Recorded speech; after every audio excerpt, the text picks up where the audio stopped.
Hello aspirants, आप सबका स्वागत है हमारे चैनल सिस्टम क्लास पे। तो आज से आपकी स्टार्ट हो रही है आपकी प्रीलिम्स प्रैक्टिस क्वेश्चन की सीरीज।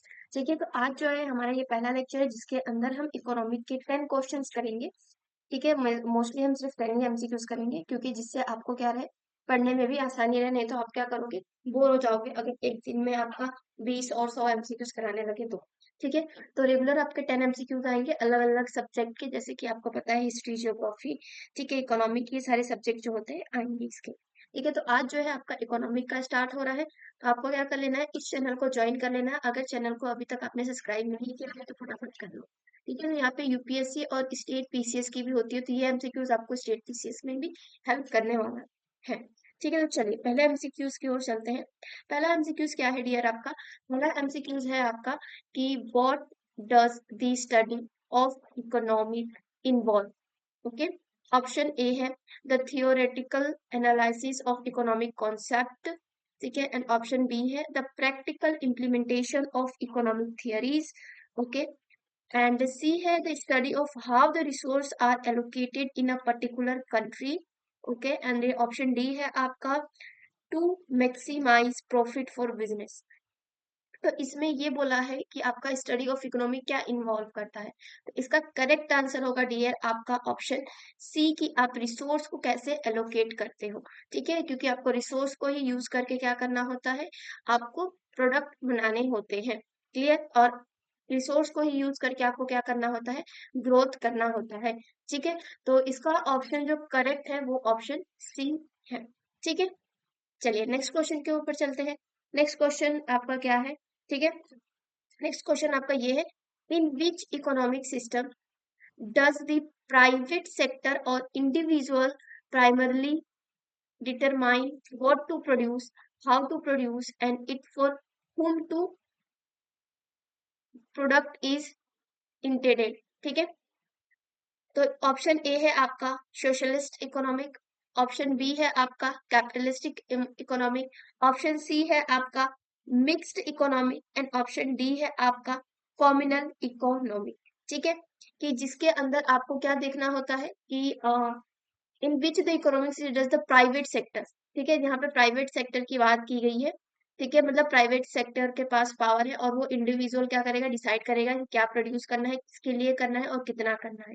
ठीक है, तो ऑफकोर्स ये कौन सा ऑप्शन होगा डियर? बी ऑप्शन होगा, कैपिटलिस्ट इकोनॉमी के अंदर, क्योंकि सोशल में वेलफेयर होता है और इसमें गवर्नमेंट भी आपको डिसाइड करती है। ठीक है, मिक्स्ड में आपका प्राइवेट प्लस गवर्नमेंट होता है। क्लियर? इसीलिए इसका सही आंसर होगा option B, capitalistic economy. Clear? चलते हैं नेक्स्ट क्वेश्चन पे। नेक्स्ट क्वेश्चन आपका क्या है dear? With reference to the positive economy consider the following statement. मतलब पॉजिटिव इकोनॉमिक आपको पता होगा क्या है। ठीक है, क्योंकि आपने इकोनॉमिक कवर कर लिया होगा, तो ये बताना है कि आपको पॉजिटिव इकोनॉमिक किसे कहते हैं। ठीक है, तो ऑप्शन ए है आपका it provide value judgement about what should be done in the economy. ठीक है, स्टेटमेंट वन।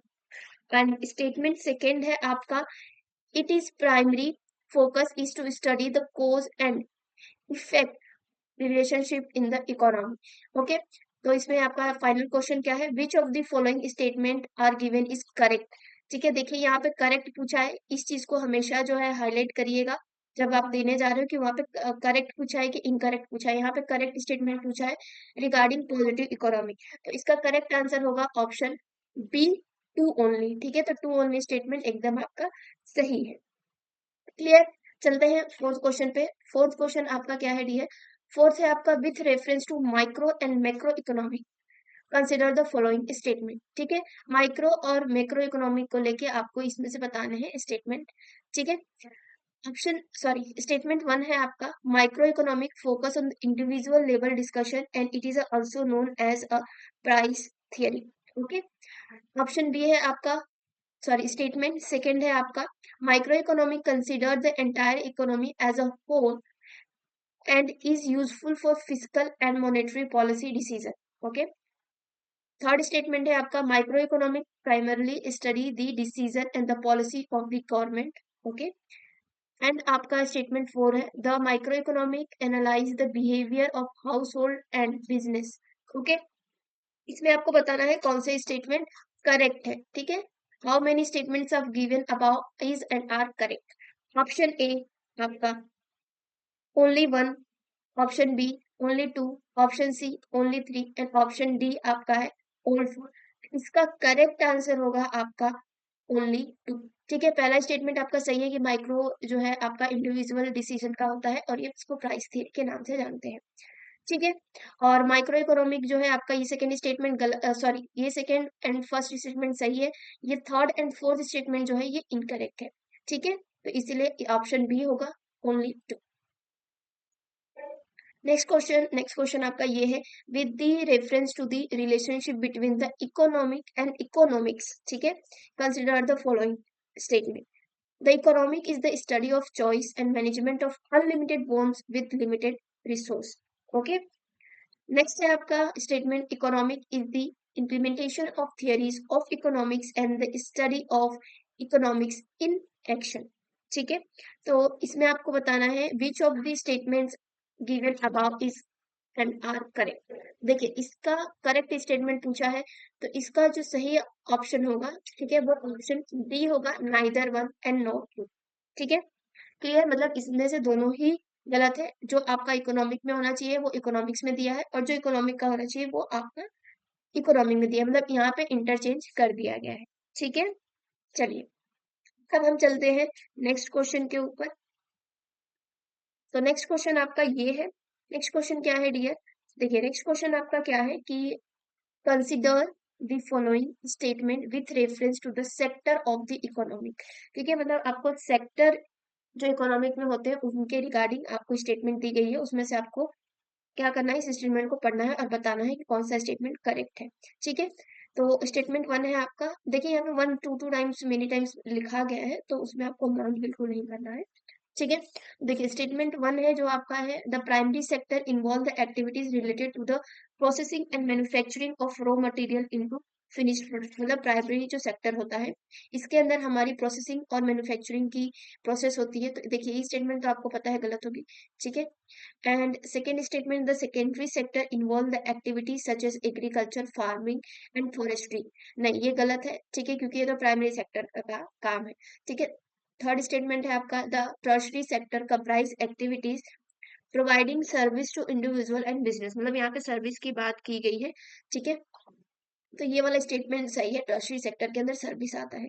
ठीक है, तो इसमें से पूछा था कि कौन सा करेक्ट स्टेटमेंट है, तो ऑप्शन ए है one and two only, option B है two and three only, option C है one two and three only, तो ऑप्शन डी है थ्री ओनली। तो इसका करेक्ट आंसर होगा ऑप्शन डी, थ्री ओनली। ठीक है, स्टेटमेंट थ्री सिर्फ आपका सही है, बाकी दोनों गलत है। ठीक है, चलिए चलते हैं नेक्स्ट क्वेश्चन के ऊपर। सेवन नंबर का क्वेश्चन क्या है आपका, विच of the following statement accurately differentiate the organized and unorganized sector of the economic। देखिए इकोनॉमिक जो होता है उसमें ऑर्गेनाइज एंड अनऑर्गेनाइज सेक्टर भी होता है, तो आपको ये स्टेटमेंट से कौन सा स्टेटमेंट जो है इसको डिफरेंशिएट करता है ये बताना है। ठीक है, स्टेटमेंट वन है, the organize sector ensure job security. ठीक है, एंड स्टेटमेंट सेकेंड है, unorganize sector consist of activities outside the government control. ठीक है, तो इसमें से आपको क्या बताना है कि सिलेक्ट द करेक्ट आंसर। ठीक है, करेक्ट आंसर आपको सिलेक्ट करना है। ठीक है, तो ऑप्शन ए है वन ओनली, ऑप्शन बी है टू ओनली, ऑप्शन सी है both one and two only and option D है neither one and not two. तो इसका करेक्ट आंसर होगा सी, ये दोनों ही सही है। ऑर्गेनाइज सेक्टर मतलब जिसमें आपकी जॉब सिक्योरिटी हो। ठीक है, एंड अनऑर्गेनाइज मतलब इसमें जॉब जिसमें जॉब सिक्योरिटी ना हो और ना ही गवर्नमेंट के कंट्रोल हो। ठीक है, तो दोनों ही स्टेटमेंट सही है, इसलिए ऑप्शन सी एकदम करेक्ट आंसर होगा आपका। ठीक है, चलते हैं नेक्स्ट क्वेश्चन के ऊपर। नेक्स्ट क्वेश्चन आपका एक क्वेश्चन है, इसके अंदर आपका क्वेश्चन ये है, with the reference to disguised unemployment consider the following statement. आपको पता है अनएम्प्लॉयमेंट अनएम्प्लॉयमेंट भी बहुत सारे टाइप की होती है, उसमें से एक होती है आपकी डिस्गाइज्ड अनएम्प्लॉयमेंट। इसमें पूछा गया है कि डिस्गाइज्ड अनएम्प्लॉयमेंट जो है उसके रेफरेंस में कौन सा स्टेटमेंट है। ठीक है, तो फर्स्ट स्टेटमेंट है आपका ये है कि disguise government occur when there is a excess of worker engaged in a job more than what is necessary for the work। ठीक है, सेकेंड स्टेटमेंट ये है, it is the situation where the total output increase when additional worker are added to a job. ठीक है, तो देखिए इसके अंदर जो है आपका clear, which of the following statement is about is and are correct, ठीक है। इसमें आपको करेक्ट स्टेटमेंट बताना है। ऑप्शन ए है वन ओनली, ठीक है। ऑप्शन बी है टू ओनली, ऑप्शन सी है आपका both one and two only, and option D है neither one and not to.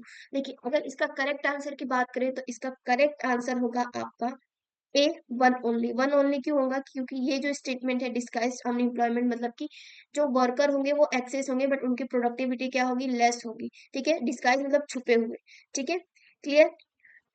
But यहाँ पे जो सेकेंड स्टेटमेंट है ये गलत है, ठीक है, ये गलत है, क्लियर। और इसमें फर्स्ट स्टेटमेंट बिल्कुल सही है, तो इसीलिए आपका वन ओनली एकदम करेक्ट आंसर होगा, ठीक है। चलते हैं नेक्स्ट क्वेश्चन के ऊपर, नाइन्थ क्वेश्चन, ठीक है। नाइन्थ क्वेश्चन आपका क्या है? With reference to the concept of development, ठीक है। जो आपका कॉन्सेप्ट ऑफ डेवलपमेंट है, कंसिडर द फॉलोइंग स्टेटमेंट, ठीक है। ऑप्शन ए है आपका the nation of development is universally the same for all the people, ठीक है। नेक्स्ट स्टेटमेंट है आपका second statement, the development of one group of people can sometimes have a detrimental effect to other, okay.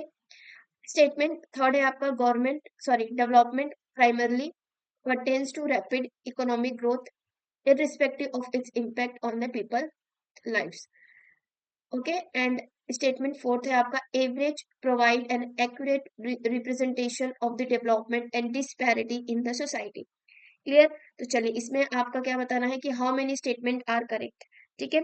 इसमें से आपका statement कौन सा correct है, क्लियर। तो ऑप्शन ए है आपका वन ओनली, ऑप्शन बी है only two, and option C है only three, and option D है ऑल फोर। देखिए, इसका करेक्ट स्टेटमेंट जो है ना डियर आपका है सेकेंड, ठीक है। Development of an one group of can sometimes have a detrimental effect on others, ठीक है। तो ये वाला जो स्टेटमेंट है ये सही है, बाकी के जो तीन स्टेटमेंट है वो आपके गलत है with respect to the concept of development, ठीक है डियर। चलिए, अब चलते हैं अपने नेक्स्ट क्वेश्चन पे। नेक्स्ट क्वेश्चन आपका ये है, ठीक है।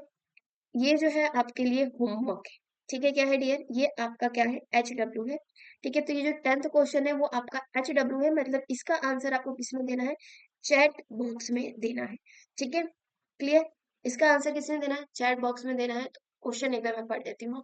क्वेश्चन आपका ये है, क्वेश्चन आपका ये है, कंसिडर द फॉलोइंग ये स्टेटमेंट, ठीक है। स्टेटमेंट वन है जमींदारी सिस्टम, स्टेटमेंट टू है technological advancement, and statement three है lack of irrigation facility. How many above factor contributed to the stagnation of agriculture during the British rule in India, ठीक है।